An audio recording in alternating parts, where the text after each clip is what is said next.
Welcome back dear learner. कैसे हो सब? उम्मीद करते हैं बहुत अच्छे होंगे, आपकी फैमिली बहुत अच्छे से होगी। डियर स्टूडेंट, आज हम जो टॉपिक लेके आए हैं स्क्रीन पे आप देख पा रहे हो, बहुत ही इंपॉर्टेंट और बहुत ही इंटरेस्टिंग टॉपिक लेके आए हैं जो आपको नॉलेज के साथ साथ अपने घर में इलेक्ट्रिक वायरिंग वगैरह के बारे में इंफॉर्मेशन देगा। ठीक है, टॉपिक है हमारे domestic electric circuit, safety measures in electricity uses. ठीक है, शॉर्ट सर्किट एंड ओवरलोडिंग, ये मेन टॉपिक हम आज डिस्कस करने वाले हैं। तो डियर स्टूडेंट, चलो स्टार्ट करते हैं विदाउट वेस्टिंग टाइम। और आप लोगों का बहुत बहुत थैंक्स कि आप मेरे यूट्यूब चैनल से जुड़े हुए हो, आप मेरे वीडियो देख रहे हो, आपका बहुत बहुत धन्यवाद। सो डियर स्टूडेंट, सबसे पहले तो मैं आप लोगों को बता देता हूं कि डोमेस्टिक सर्किट पे जाने से पहले हमारे घर में मेनली 3 कलर्स की वायर यूज करते हैं हम। और वो कौन कौन सी वायर्स है, इलेक्ट्रिक वायर्स जो है, सबसे पहले रेड कलर की वायर है। ठीक है, red coloured wire.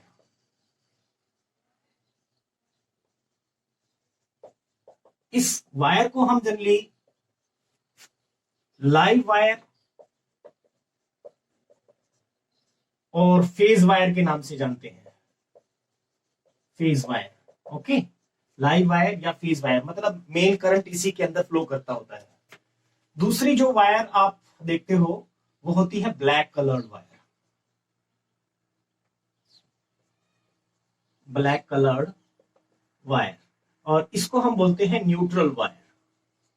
Neutral wire, okay. And एक और होती है जिसको हम बोलते हैं ग्रीन कलर्ड वायर। इसको हम बोलते हैं अर्थिंग वायर। ठीक है, अर्थिंग पर्पस के लिए यूज करते हैं। और ये अर्थिंग क्या है इसके बारे में हम आगे स्टडी करेंगे। तो ये मेनली ये वायर्स यूज करते हैं। इसके साथ साथ अपने को थोड़ा बेसिक पता होना चाहिए एसी और डीसी क्या है। वैसे तो मैंने इलेक्ट्रिक करंट जो चैप्टर करवाया था आप लोगों को, उसमें एसी और डीसी के बारे में डिटेल नॉलेज दे रखी है। फिर भी आप अपना यहाँ पे जान सकते हो कि हमारे घर में जो एसी आता है अल्टरनेटिंग करंट, उसकी वोल्टेज कितनी होती है? 220 वोल्ट। ठीक है, उसकी वोल्टेज कितनी होती है? 220 वोल्ट। और फ्रीक्वेंसी जो रखते हैं उसकी 50 हर्ट्ज। ठीक है, एसी जो घर में आता है डोमेस्टिक एसी बोलते हैं उसको हम, डोमेस्टिक एसी। वोल्टेज उसकी होती है 220 वोल्ट। ठीक है, फ्रीक्वेंसी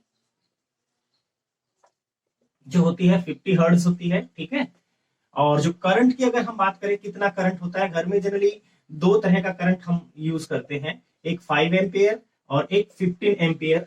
ठीक है, ये 2 तरह की वायरिंग हम घर में करवाते हैं, 5 एम्पियर और 15 एम्पियर। 5 एम्पियर जनरली जो छोटे डिवाइसेस हैं उनको चलाने के लिए, 15 एम्पियर खास करके जैसे गीजर हो गया, इलेक्ट्रिक रोड हो गया, हीटर हो गया। ठीक है, घर में चक्की वगैरह लगानी है तो हम 15 एम्पियर पे यूज करते हैं। ठीक है, 15 एम्पियर और 5 एम्पियर एक्चुअल में कैसे मैनेज होता है ये मैं आपको बता दूं कि वायरिंग जो है, वायरिंग जो हम करवाते हैं, ये देखिए क्रॉस सेक्शन एरिया, थिकनेस, यानी वायर की थिकनेस जितनी ज्यादा होगी उतना ही ज्यादा करंट कैरी करेगा। ठीक है, जितनी थिकनेस कम होगी वायर की, क्रॉस सेक्शन एरिया जितना कम होगा, उसके अंदर करंट उतना ही कम फ्लो करेगा, यानी कम करंट कैरी कर सकती है।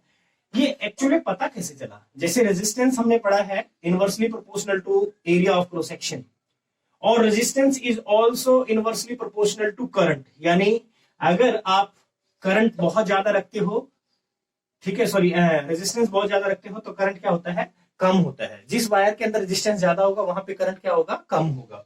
तो मेनली हम ये कह सकते हैं I is directly proportional to area. देखिए, ठीक है, डायरेक्टली प्रोपोर्शनल टू एरिया, यानी एरिया ऑफ क्रॉस सेक्शन यानी थिकनेस वायर की जितनी ज्यादा होगी उतना ही ज्यादा करंट कैरी कर सकता है। ठीक है, ये चीज ध्यान रखिए, कई बार पूछ लेता है इस तरह की क्वेश्चन, इसलिए बता रहा हूं। ठीक है, तो डियर स्टूडेंट, और इसके साथ साथ में आपसे पूछ सकते हैं कि एसी की एडवांटेज क्या है? एडवांटेज ऑफ एसी, ये छोटे छोटे क्वेश्चन आने के चांसेस अब की बार ज्यादा है। ठीक है, इस लेक्चर के अंदर मेरी कोशिश ये है कि ऐसे जो भी क्वेश्चन आते हैं उनको हम कवर कर सकें। एडवांटेज ऑफ एसी की अगर हम बात करें, ठीक है, एडवांटेज ऑफ एसी, सबसे पहले तो देखिए, it can B step up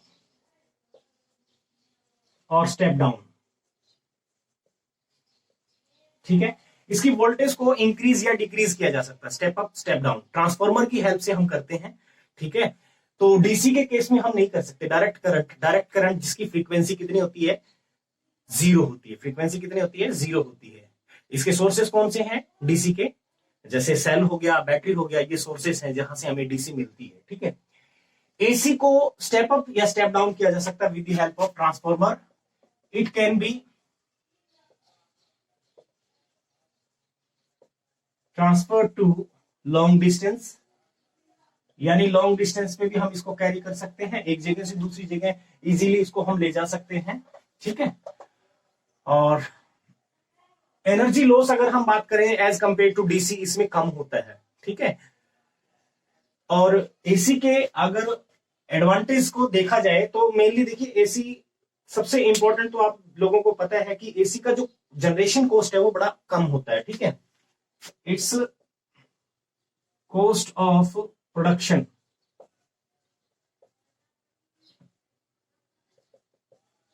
is less as compare to DC. ठीक है, अगर कंपेरिजन में जाए तो एज कंपेयर टू डीसी। ठीक है, ये चीज ध्यान रखिए। और इसको इजीली कन्वर्ट किया जा सकता है, it can be converted into DC with the help of rectifier. Rectifier एक डिवाइस होता है जो एसी को डीसी में कन्वर्ट करता है, और डीसी को एसी में कौन कन्वर्ट करता है, ऑसिलेटर। ठीक है, ऑसिलेटर डीसी को एसी में कन्वर्ट करता है। तो ये कुछ एडवांटेज हो गए। डिसएडवांटेज की अगर हम बात करें, तो डिसएडवांटेज एसी के क्या होने चाहिए। सबसे बड़ा डिसएडवांटेज जो है, इसको स्टोर करना इजी नहीं है। ठीक है, इसको हम स्टोर नहीं कर सकते, और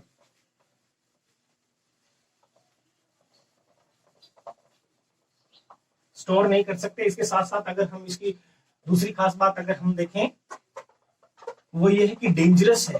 ठीक है, एसी के साथ जब भी हम वर्क कर रहे हो तो बड़ा डेंजरस है, तो सेफ्टी मेजर्स बहुत ज्यादा यूज करने पड़ते हैं। तो सबसे पहले तो क्या है,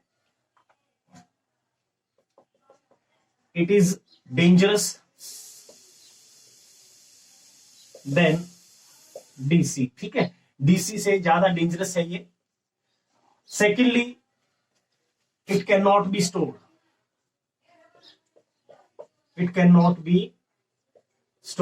बैटरी वगैरह के अंदर हम इसको स्टोर नहीं कर सकते। ठीक है, ये इसकी खास लिमिटेशन में हम शामिल करते हैं। और अगर हम एक और पॉइंट देखें,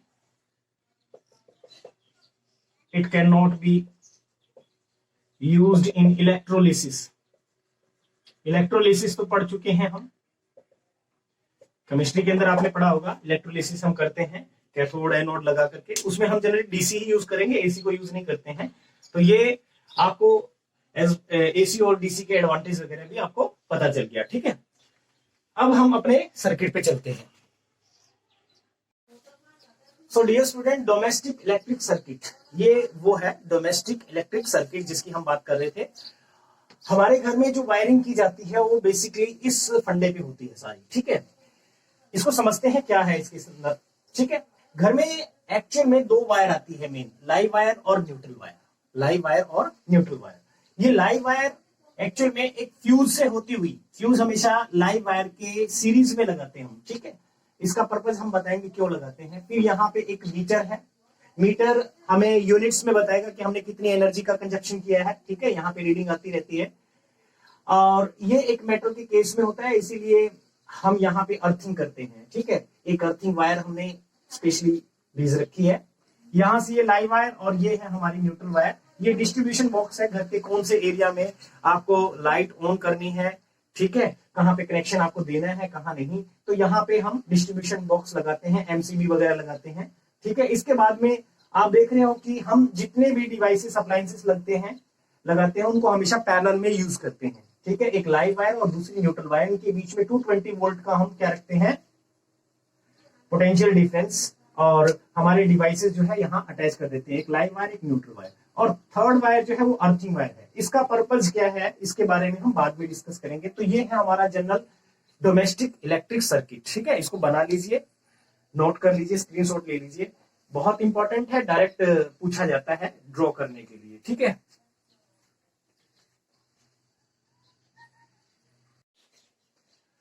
सो डियर स्टूडेंट, नेक्स्ट टॉपिक है अपना safety measures in using electricity. क्या मतलब है इसका समझते हैं। देखिए, जब हम इलेक्ट्रिसिटी से कोई काम कर रहे हैं, कोई अप्लायंस चला रहे हो, तो उस टाइम पे हमें कौन कौन से सेफ्टी मेजर्स ध्यान रखने चाहिए, ठीक है। तो उनमें सबसे पहला जो सेफ्टी मेजर है वो है इलेक्ट्रिक फ्यूज, ठीक है। इलेक्ट्रिक फ्यूज ये जरूरी होना चाहिए। जब हमारी जो लाइव वायर और न्यूट्रल वायर जो एंटर करती है, एंटरिंग पॉइंट है जो हमारे घर का, वहां पे हम इलेक्ट्रिक फ्यूज एक जरूर यूज करें, ठीक है। ये हमेशा कहां लगता है, याद रखना, सीरीज में लगता है। A device use to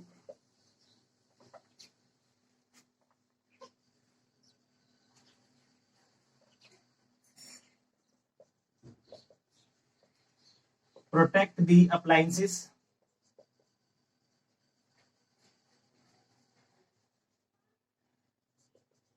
from large current, ठीक है। तो एक ऐसा डिवाइस हम अभी डिस्कस कर रहे हैं जो हमारे अप्लायंसेस को लार्ज करंट से, एकदम से अचानक से लार्ज करंट आ जाए तो उससे हमें प्रोटेक्ट करेगा, ठीक है। तो ये एक्चुअल में सीरीज में लगता है, ठीक है।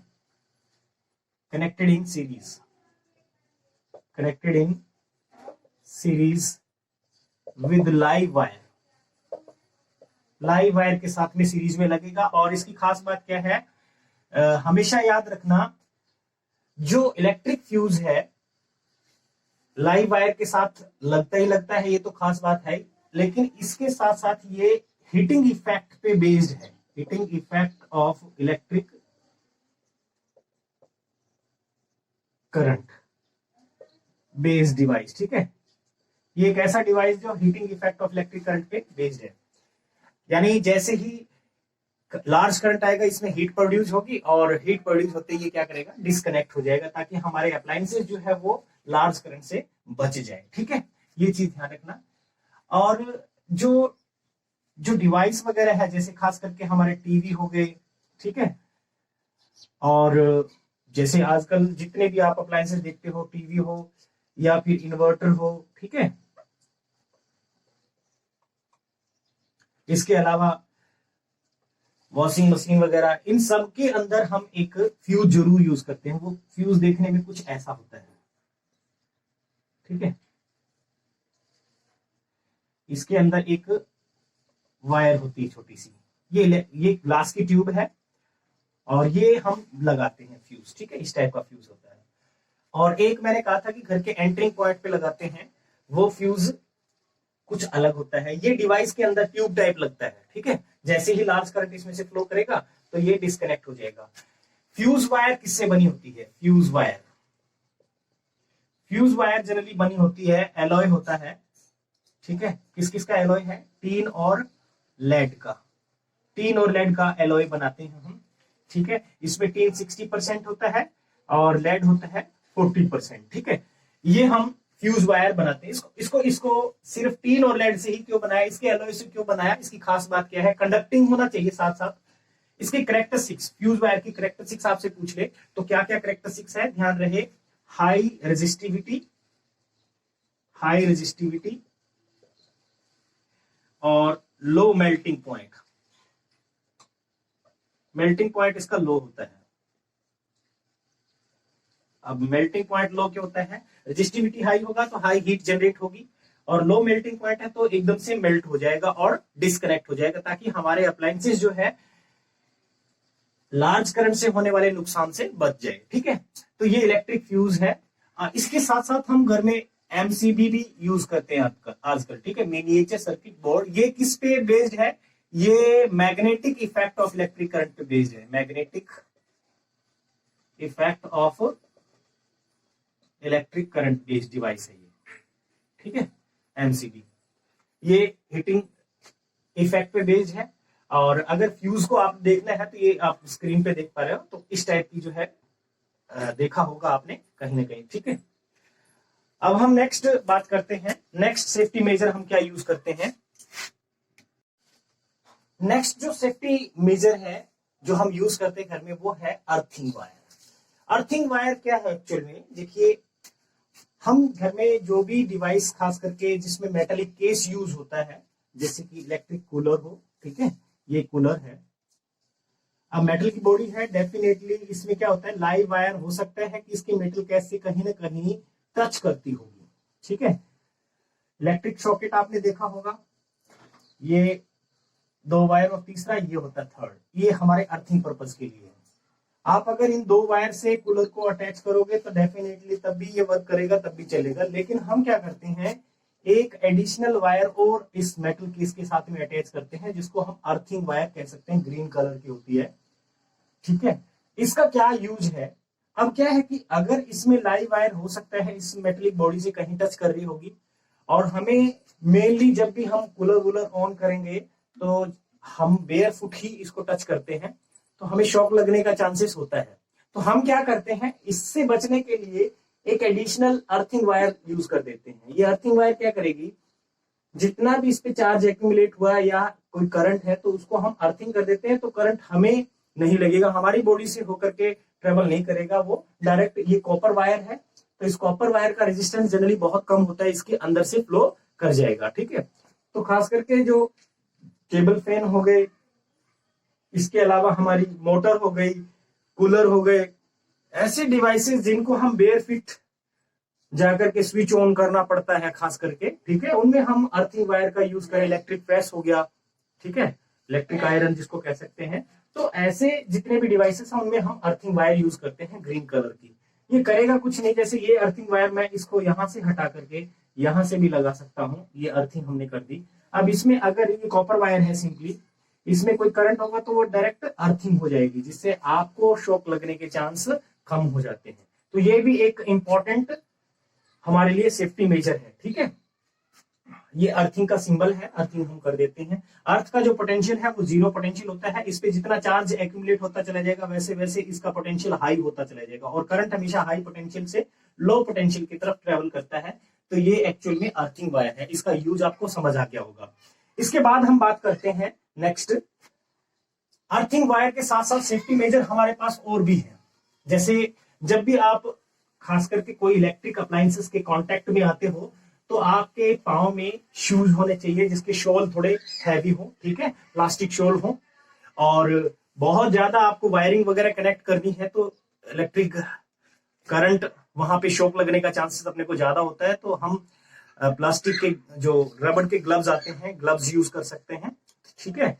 ये सारी चीज जो है आप लोगों को ऑलरेडी पता होता है, मुझे इसके बारे में बहुत ज्यादा डिटेल आपको देने की जरूरत नहीं है। कभी भी आपका कपड़े गीले हो, ठीक है, आप वेट हो, ऐसे केस में हम कभी भी इलेक्ट्रिसिटी के कांटेक्ट में ना आए, तो ये भी आप लोगों को पता है, ठीक है, ये सेफ्टी मेजर्स में ही आता है, ठीक है जी। इसके बाद हम बात करते हैं शॉर्ट सर्किट क्या होता है।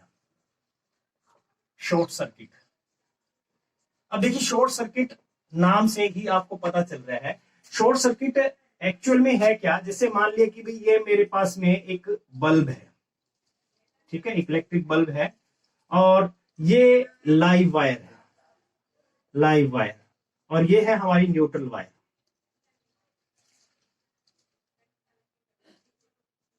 न्यूट्रल वायर, ठीक है। लाइव वायर और न्यूट्रल वायर जब भी डायरेक्ट कांटेक्ट में आ जाए, डायरेक्ट कांटेक्ट में आ जाए, तो ऐसे केस में शॉर्ट सर्किट होता है, ठीक है। तो यानी क्या है, a process in which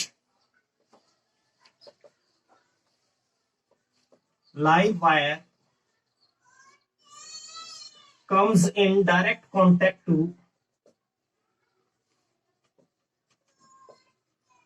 neutral wire, ठीक है।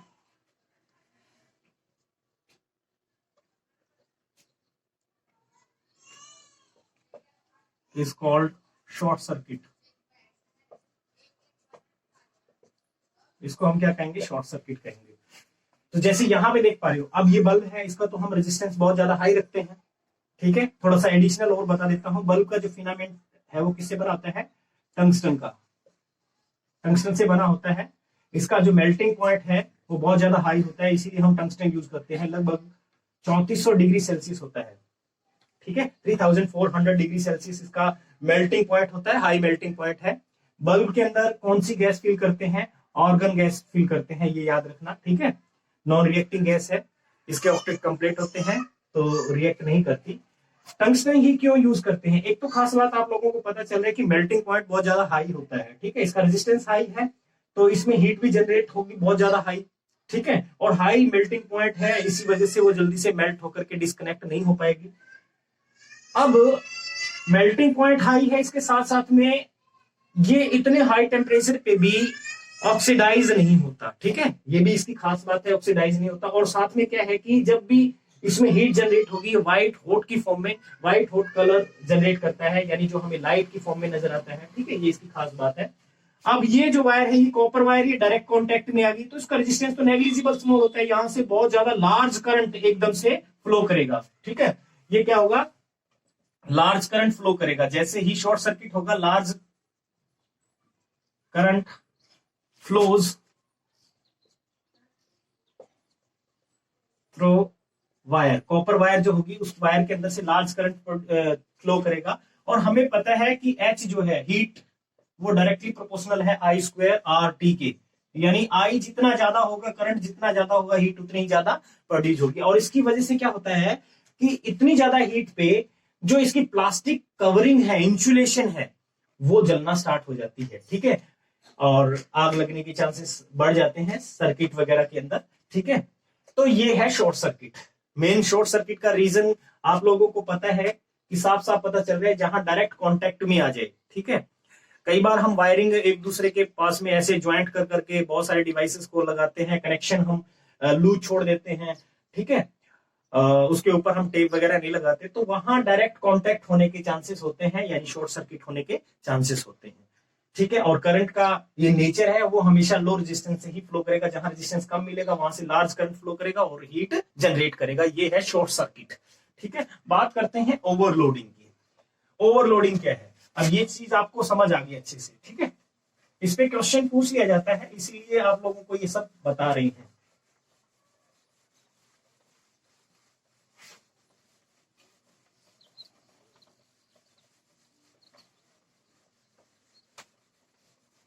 ओवरलोडिंग भी एक बहुत ही इंपॉर्टेंट कंसेप्ट है। ओवरलोडिंग का नाम से ही पता चल रहा है कि कुछ एक्स्ट्रा, ठीक है, समथिंग एक्स्ट्रा की हम बात कर रहे हैं। तो यहां एक्स्ट्रा ऐसा क्या होगा? तो ओवरलोडिंग की अगर हम बात करें तो ओवरलोडिंग क्या है, देखिए। सबसे पहले तो हमें समझना होगा ओवरलोडिंग से मतलब क्या है। मान लीजिए कि मेरे पास में एक वायर है, ये वायर है, इस वायर की थिकनेस कुछ इतनी है कि ये सिर्फ 5 एम्पियर करंट ही ड्रॉ कर सकती है, ठीक है। इसकी रेटिंग जो है 5 एम्पियर की है। अब 5 एम्पियर करंट अगर इसमें से जाएगा तो होगा क्या कि अगर आपने इससे अटैच कर दिया कोई ऐसा डिवाइस जो 15 एम्पियर पे ऑपरेट होता है, तो वो क्या करेगा? वो तो अपना 15 एम्पियर कंज्यूम करेगा और वो 15 एम्पियर इसके अंदर से ही चल के आएगा। जब इसके अंदर से 15 एम्पियर आएगा तो ये वायर की कैपेसिटी सिर्फ 5 एम्पियर करंट कैरी करने की है। इससे क्या होगा? इसमें बहुत ज्यादा लार्ज करंट आएगा और इसकी वजह से इसमें एक्सेसिव हीटिंग होगी और फायर भी हो सकता है, इसमें आग भी लग जाएगी, ठीक है। तो ये जो है एक्चुअल में ओवरलोडिंग का मेन रीजन है। और कई बार हम क्या करते हैं, एक ही सॉकेट के अंदर, जैसे ये हमारा सॉकेट है, इसी सॉकेट के अंदर हम बहुत सारे डिवाइसेस लगा देते हैं, ठीक है। बल्ब भी अटैच कर दिया, फैन भी, कूलर भी आपने कुछ लगा दिया, ठीक है। हो सकता है कोई और डिवाइस भी इसमें आपने अटैच कर दिया। अब क्या है कि भाई इसके पीछे जो वायर लगी, इस वायर की तो कैपेसिटी नहीं है ना इतना करंट कैरी करने की, ठीक है। वो सिर्फ आपको 5 एम्पियर ही दे सकता है, लेकिन आप इससे कंज्यूम कर रहे हो बहुत ज्यादा लार्ज अमाउंट में करंट। अब इससे क्या होगा? ओवरलोडिंग होगी। एक वायर जो है अपनी कैपेसिटी से ज्यादा करंट कैरी करेगी, तो इसी को हम क्या बोलते हैं? ओवरलोडिंग बोलते हैं, ठीक है। नाम से ही पता चल रहा है ओवरलोडिंग, ठीक है।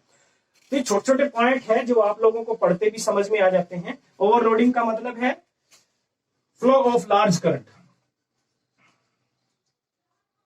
It means flow of large current in a circuit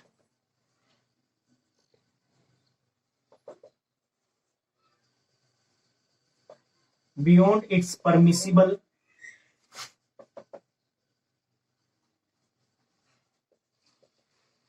ठीक है। परमिसिबल का मतलब क्या है यहाँ पे कि जो इसकी कैपेसिटी है बियॉन्ड इट्स परमिसिबल लिमिट, ठीक है।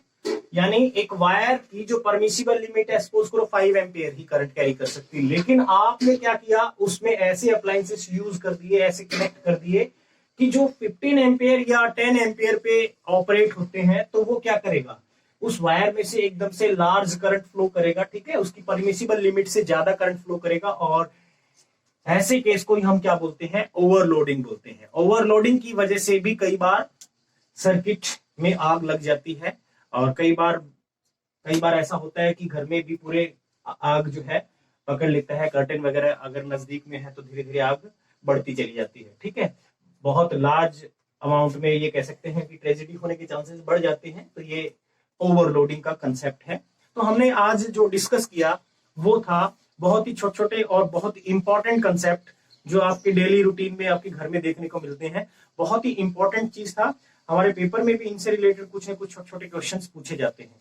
एक फ्यूज रिलेटेड आपसे पूछ लेता है, फ्यूज पे क्या पूछता है कि हमारे पास में एक फ्यूज हमें ऑपरेट करना है, फ्यूज लगाना है, तो कितने एम्पियर का फ्यूज हम लगाए, रेटिंग, करंट रेटिंग पूछेगा। करंट रेटिंग का मतलब मैक्सिमम करंट कितना बियर कर सकता है, ठीक है। अगर मान लिया कि मेरे पास में ये एक कोई डिवाइस है, ये कोई डिवाइस है, अप्लायंस है, ठीक है, ये कोई डिवाइस है जो ऑपरेट होता है सपोज करो 5.5 एम्पियर पे, लेट्स सपोज, लेकिन आपने फ्यूज यूज किया है 5 एम्पियर का।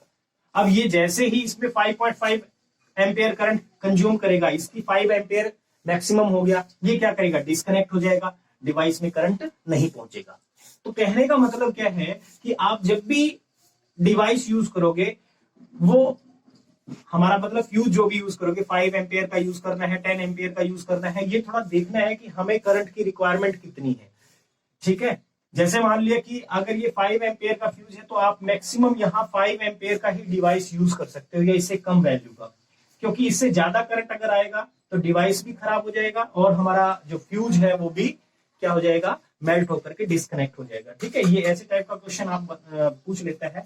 तो कई बार आपको बहुत सारे अप्लायंसेस दे रखे हैं, आप कैलकुलेट करके देखो कि करंट कितना कंज्यूम करेगा, तो करंट के ऊपर ही डिपेंड करेगा कि आप कौन सा फ्यूज यूज करोगे। जैसे मान लिया कि मैक्सिमम करंट आपको सर्किट में 5 एम्पियर चाहिए, आपको फ्यूज दे दिया एक 6 एम्पियर का ऑप्शन में, ठीक है, एक दे दिया 7 एम्पियर का, एक 10 एम्पियर का, कौन सा फ्यूज यूज करोगे, तो मैक्सिमम इसके रीच के नजदीक वाला यूज करेंगे, ठीक है, इससे ज्यादा का फ्यूज नहीं यूज करेंगे। ये चीज ऐसे ऐसे क्वेश्चन जो है आपसे पूछ सकता है।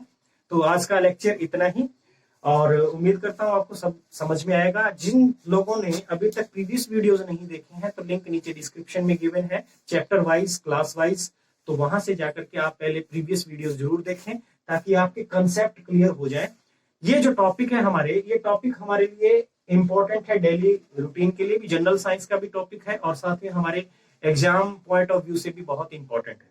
जिन्होंने अभी तक चैनल सब्सक्राइब नहीं किया है, पहले चैनल जरूर सब्सक्राइब कर लीजिए। और आप लोगों से रिक्वेस्ट है, अगर सच में अच्छा लगा है, लेक्चर इंफॉर्मेटिव था, तो आप जरूर कमेंट कीजिए। कमेंट नहीं करते हो आप लोग, ठीक है, और शेयर भी नहीं करते हो, शेयर जरूर कीजिए अपने फ्रेंड सर्कल में। जितने सोशल प्लेटफॉर्म है आपका, फेसबुक हो गया या फिर इंस्टाग्राम यूज करते हो, और मे भी आप जहां पे भी मतलब आप लोग शेयर कर सकते हो, जिससे भी आप अपने फ्रेंड्स को या अपने दोस्तों को कैसे भी शेयर करो, जरूर से जरूर शेयर किया हो, और खुद जरूर सब्सक्राइब करो अगर आपने सब्सक्राइब नहीं किया है तो। इसी उम्मीद के साथ thank you, have a nice day, good luck.